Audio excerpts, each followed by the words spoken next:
സംഭവം ഒരു 5:30 ആയിട്ടുണ്ട്.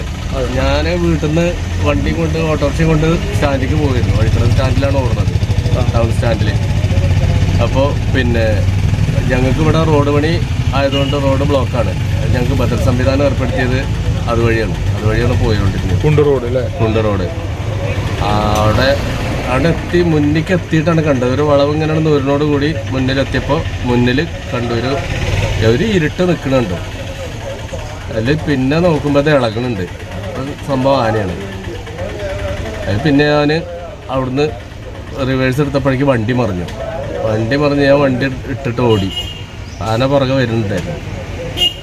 ഓടി പിന്നെ അടുത്തുള്ള വീട്ടിൽ ചെന്ന് അവരെല്ലാവരും കൂടി ഒച്ചമുള്ളിയായിട്ട് വന്നപ്പോഴേക്ക് പിന്നെ ആനേനെ കാണാനില്ല. അത് കഴിഞ്ഞപ്പോൾ ആന അതുവഴി തന്നെ വന്നു. പിന്നെ എന്നിട്ട് കാട് കയറി. ആ ഭാഗത്ത് ഫെൻസിങ് ഇല്ലാത്തതിൻ്റെ ഒരൊറ്റ പ്രശ്നമാണിത്. അല്ലാത്ത സ്ഥലങ്ങളിലൊക്കെ ഫെൻസിങ് ഉണ്ട്, അവിടെ മാത്രം ഫെൻസിങ് ഇല്ല. എന്താണെന്നുള്ളത് അറിയില്ല. ഫോറസ്റ്റുകാരുടെ ആരനാസ്ഥയാണെങ്കിലും വേണ്ടിയില്ല, ജനങ്ങളെ ജീവൻ വെച്ച് പന്താടരുത്, അത്രേ ഉള്ളൂ പറയാൻ.